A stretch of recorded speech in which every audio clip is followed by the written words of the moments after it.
Alright, this is going to be a very strange episode of Stories from Sector 8 because this was a very strange game of 40k. I almost didn't want to do a video on this one, but I decided that it's best to keep you all updated with the current events of the campaign going on. So, this was the 3-on-3 campaign game that had been planned since a couple of weeks. We took a week off, and then we played this one. I played a game last week, but it wasn't significant enough in any regards to do a video on, because we started so late that we really didn't get to finish. I think we went into turn 2. It was at the start of turn 2, and then it ended. Just because we had to pack up and leave. So I didn't do a video on that one. And I didn't really want to do a video on this one because this is a different instance of 40k that I've never experienced before up to now. But I'm going to do one out anyways, just so I can keep you guys updated with the campaign. The thing about this game of Warhammer 40k, it's not that it was a 3-on-3. I've done plenty of team games before. I love team games. They're my favorite version of 40k. I like it when people have to work together and strategize together. And plus, when you totally lose, it gives you a little bit of someone to put some blame on. That's a joke. But I love the team games. The thing about this game is it was, without a doubt, the most boring game of Warhammer 40k I've ever played. The most boring. No doubt about it. I was able to take several naps during the course of this game. And that's true. I'm not making that up. It was 3-on-3. It was 1,000 points per player, which meant 3,000 points per side. So it was a total of 6,000 points per game, or a 6,000 point game. It was a very big game, not the biggest, but one of the bigger ones I've played this year. I've been a part of bigger.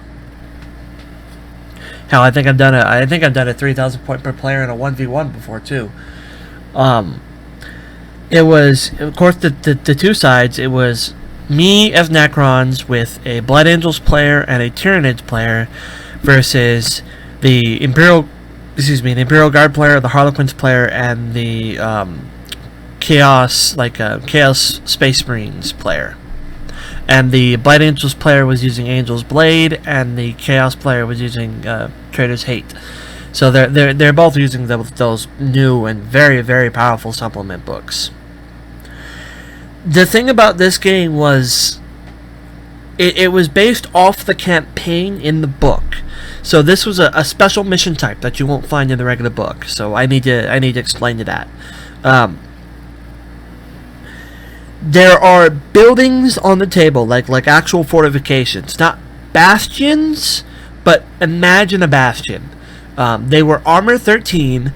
Some of them had 4 hull points. Some of them had 6 hull points. One of them had 9 hull points, because it was a big center one on the table. And the only way you could score points in this mission type was to be holding those buildings. You got a single point if you were holding any of the 2 or any of the 4s or 6s, and you got 3 points if you were holding the 9. The 9 one was in the center of the table, and the DM, the game master, I should say GM, not DM, there's no dungeon here. The GM determined that the building in the center of the table was to be considered a super heavy building, including all the super heavy building special rules. He did that because he didn't want to see it get blown up in one shot, which can happen. You hit it with a las cannon, you roll a 6 to penetrate, or 5 to penetrate, and the whole thing just blows up, and that whole 9 hull point building is reduced from a single hit. So he didn't want any of that to happen. So he made that a super heavy. The only 2 6 hull point ones were located in our deployment zones, so both sides had one holding right off the bat, kind of like imagine like a home base, you know. And there were a bunch of 4 ones all the way leading up to the center of the table, which had the big one. The table was very well evened out. Both players, it was the same inches across to the nearest point, so everybody kind of had that. The table was balanced in that regard. I mean, Before this match, the overall points for each team was 17 points for us and 13 points for them. That means if this game were to have ended in a tie, which it didn't, we would have won.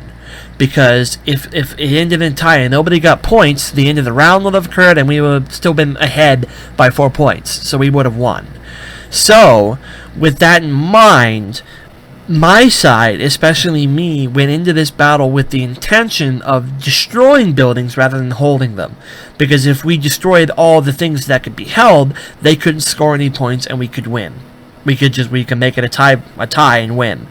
Part of the reason that I, especially myself, made this decision was because I knew I was going up against a guard player and a chaos player who can bring units of conscripts or cultists that are super cheap and super easy to flood. Something else I neglected to bring up that's very, very important that I should mention. To hold one of these buildings as an objective, your unit inside has to be infantry and has to consist of 6 or more models. Not even from start. It has to currently consist of 6 or more models. This means if you take a unit of 5 Space Marines, you can put them in the building, but they are not getting you any points. They're not holding that point for that objective. They're just in the building to be in the building. They're not holding points. And that knowledge going up against our guard player and a cultist player, a chaos player who can bring cultists and conscripts super cheap, flood them in 20-man units for probably under 100 points and just have them park on objectives, there was no way we were going to contest these guys in like a hold the objective style game. It was not going to happen. So I thought, and so I was partially right. The Tyranid player had a grand scheme. He had a brilliant ploy that was probably one of the most smart strategical moves I've seen, and that's hard for me to say because I don't like the Tyranid player. Me and him don't get along. That's one of the reasons we were put on the same team together, so we wouldn't have to fight one another. Because when the games that we fought one another, it doesn't usually go over well. We would tend to bicker and argue. So I'm giving a compliment to him. He was very smart. He made a very smart decision with his army. The Tyranids have access to a formation called I think it's called a Brood Hunting Party or just Hunting Party or something like that, where it's a formation of Gene Stealer units. And the Gene Stealer units can start, they start in reserves, but when they come off from reserves, they can come off into buildings, into unoccupied buildings. They can start in unoccupied buildings. So all of a sudden, start of turn 2, a bunch of Tyranid units consistent of 10 men, which is enough to hold, appear in the buildings anywhere they want. It doesn't matter whose deployment zone it is, nothing like that. As long as it's unoccupied, they pop up in the building. All of a sudden, we were holding a lot of objective markers. And that won the game for us. Spoilers, we won. We won with 4 points to their 1 point because we were both holding home base, and we were holding the one in the center, of the table, which had the 3-point value to it because he had Gene Stealer's spawn inside of it, and that was he cleared it with the GM first to see if he would approve of them shenanigans, and he did. He said, well, it's in your rules and everything, you can go ahead and do it. So he was doing that, and that won the game for us. No doubt about it in my mind. That won the game for us. In terms of table strength, we were losing. If we had tried a regular old hold the thing war, no, we would have lost. We would have lost outright. We only won because of those shenanigans. The reason why I called this the most boring game of Warhammer 40k because I was basically a no party. I was there and I had units on the table, but I cannot stress to you enough that with no hyperbole, I did nothing. I won't say I did literally nothing, because literally would be incorrect. But in terms of anything that had any actual use to it for the game, I did nothing. Nothing. Okay, here's why it was so boring for me. The enemy team had Psychers, and our team, both the Blood Angels player and the Tyranid player, had Psychers. The only two people who didn't have Psychers were me and the Guardsman player. And me and the Guards player actually formed a little private 2-man club of the We Don't Have Psychers club during the Psychic phase. I only brought 3 units. I brought 2 units of 20 warriors, 1 unit of 19 warriors, because I didn't have the points for 20, and I brought 3 Cryptex, 1 in each unit. I had 3 units on the table. My whole plan was to just goss buildings to rubble. And it sort of worked, except it didn't, like at all. So my movement phases were very quick because I only had to move 3 units. I didn't have a psychic phase. My shooting phases were very quick because I only shot with 3 units, and I never got assaulted, nor did I do any assaulting. So I spent most of the game sitting down with my jacket over my head to cover the light so I can close my eyes and get some shut-eye, because there was nothing for me to do. When our turn came up, I'd do my movement, I'd do my shooting, and I'd sit back down. And from my movement and my shooting, I did nothing.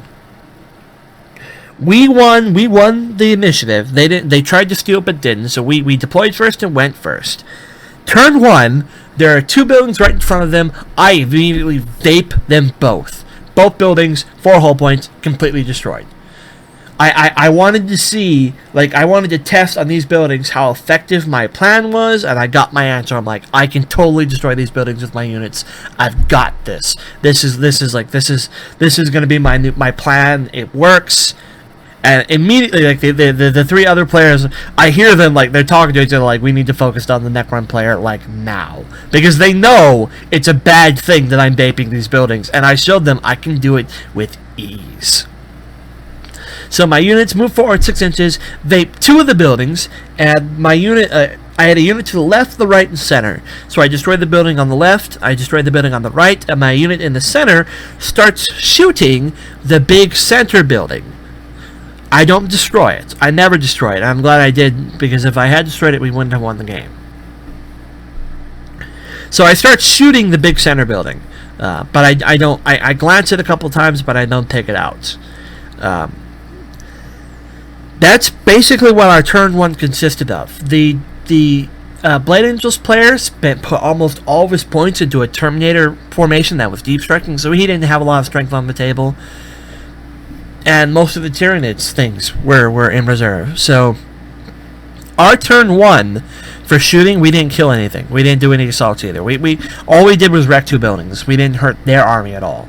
We sent them a message. I sent them a message about what I'm capable of. Their turn 1 starts. The enemy turn 1 starts. And this is where immediately things start going downhill. The Imperial Guard player, who I played on the 1v1 before, I did a video on that one as well, commented to me that he's still trying to relearn the game because he hadn't played in a long time, and he was taking lessons from his last game into this game, and boy did he take lessons. He brought a Basilisk and I think 3 Leman Russes, all with the large Strength 9 or Strength 8 AP2 or AP3 blast templates. So I immediately start getting hit with blast templates, and my warriors start dropping. I brought the Cryptex so I would have a 5-up or a 4-up feel no pain save, because the Cryptex increased your feel no pain save by 1. But the Necron Codex says if any weapon would be instant death, reduce your save by 1. So it basically, the Cryptex just neutralized that to make it a regular save for me, which is a 5-up feel no pain. All of the large blast templates he was hitting me with were at least AP4, so I didn't get any armor saves, and all of his Leman Russ vehicles had spotlights. So only one unit, each unit got to make one cover save a turn, and other than that, it was just my 5-ups, and I was not making them at all. One of my units of 20 warriors loses 10. My middle ones, I think, go unscathed, and my other unit loses, I think, like 4 or 5. Right off the bat, I took a huge hit. And that's pretty much, like, that's the course of the game right there for my army. That's really just, that's, I don't know. I know. It's so hard to put this into words, but believe me, it's not like I got tabled, and it's not like I lost that many guys, but I didn't do anything. Like, let me actually tell you what I did. I killed 2 buildings. I put a wound on a wave serpent, but didn't destroy it, and I killed 1 unit of cultists. But they were the renegade and heretic cultists, or not the renegade and heretics. They were the Traitors Hate cultists that come back at full strength on a 4+ any roll of 5. So I technically did not kill anything but 2 buildings that would not have been contested the entire game, and if anything, made it directly harder for us. I did nothing. At worst, I made it harder for us to win. The only thing that I did worth of value in this game was I drew all the firepower from the Imperial Guard. Not a one of the Imperial Guard vehicles got destroyed. I don't think he lost any units. Most of the cultist units, I think, like, he killed a couple of them, but all of them came back. Like I said, in terms of table strength, we were not winning. We were not winning at all. The Eldar player, the Harlequin player, got advice from the Eldar player to bring allies Eldar with his Harlequins, and that's where the Wave Serpents came from. And the Eldar player basically showed him the cheese in the Codex. So he brought D-size, which are strength D flamer templates. He brought those little grav, like, artillery pieces that have D templates. He had D weapons all over the place from a 1,000 point list. It's ridiculous. They were Leman Russes shooting large blast templates everywhere. Mostly at me, and it's not like I got tabled, but I was not doing well because I was moving forward 6 inches. When I tried to run, I rolled a 2 for running, and that's with all units. All 3 of them rolled 2. I'm serious, all 3 of them. And then one of them even broke morale and ran back. I think it was 5 inches. So it's like, I was not going anywhere. I didn't even make it up to the halfway point of the table. The only reason that I was shooting that one Wave Serpent, but I was shooting it like 20 inches away. I didn't get rapid fire. I didn't even blow it up. I didn't do anything this game. Everyone else's phases were longer than ours because the Blade Angel has this huge assault phase. They've got this big psychic phase where they're planning things out. They have a longer shooting phase than us, and it's just... It was a very, very, very boring game to be part of, in which case I could have... not in which case, but in an instance where I could have not even have been there and the game probably wouldn't have changed. I really could have not been there. If they had removed me, and I guess removed the Imperial Guard player, it would have gone the same way. Because the Guard player didn't do a lot but shoot me, and I didn't do anything to anyone else. I told the Guard player, like, straight up, if this were a one-on-one scenario between me and him, I would have got tabled before I could have done anything to him, because he had his thing sitting on the back, shooting range 72, Strychnine, AP2, large blast templates, like, boom, boom, boom. And it's like, I have no answer to that. I think we ended around turn 4. It might have been, yeah, I think it was the bottom of turn 4. Over the course of the game, that would be 1, 2. Okay, I think it was 3 large blast templates a turn, so that'd be 1, 2, 3, 4, 5, 6, 7, 8, 9, 10, 11, 12. That would be around 12 large blast templates. One of them missed the entire game They all scattered. He only had a few spot ons, but they all scattered just enough so that he was still hitting 4 or 5 dudes at least. Only one scattered into nothing the entire course of the game, so I was losing dudes pretty effectively. I wasn't tabled, but I was not making my saves at all.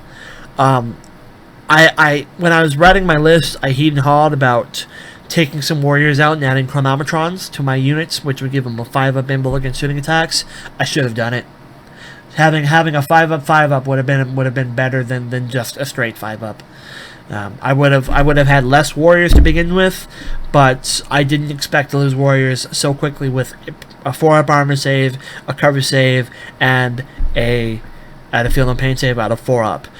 He took away my 4-up armor save, he took away my cover save, and he made my 4-up field and pain and 5-up field and pain. He was just mercilessly blast marking me over and over and over. There was nothing I could do, and I was trying to move forward 6 inches at a time. I was not making it very far. We were playing, I think it's called Hammer and Anvil, that one, where it's the very, like, the long edges of the table, where you start 24 inches up, and there's a 24-inch no man zone, like a 4x8 table, so they were very far away. I was not going anywhere. I was not doing anything. It was really just I did nothing. I contributed nothing to that game. So I'm glad the Tyranid player and the Blood Angels player were able to hold my weight as well. The Tyranid player really won this for us with that strategy of his. It's cheesy, it's cheap, and it's cheesy, but it worked. And in a campaign like this is the one scenario where I'm okay with shenanigans like that. Like if this had been a regular game of just hold buildings and he had done that, I would have been pissed. But in a campaign, bring what you got. I really hated that rule that you can only have a unit of 6 or more hold buildings. Otherwise, I would have brought a bunch of fun stuff. But I felt I had my hands held. I had my hands tied. I felt I was forced to bring only units consistent of 6 or more, and I wanted to bring more than 10 because all they need to do is drop 5, and the unit's useless. So I brought large units. My intention was to goss buildings down, and I wasn't moving. I felt like I was playing slow and purposeful with Necrons and was not going very well. Next week we'll start the new battle zone, which means I'll have a new hero, and things should be a little bit different. I'm probably going to try some deep strike and outflank shenanigans because I rolled an ability off of the hero chart we're using for this campaign where my reserves come in on +1, which means reserves now coming on a 2-up. So I'm feeling a little confident that I might be able to get that stuff off. If it's a 3-up, I don't even bother because I'm the kind of guy where I'll have 5 units of reserves and I'll roll a 1, 2, 2, 2, 1, 1, whatever. Like I'm that kind of guy. I roll like that. An instance I remembered during the course of this game, I shot the building in the center again. Or I shot it several times trying to bring it down. I shot it 3 times and never brought it down. I shot it a bunch with my warriors, and I did a lot of hits. I rolled 19 dice to glance it. I need 6s to glance. 1 glance. Out of 19 dice, only one of them was a 6. That's how I roll. Thank you for listening.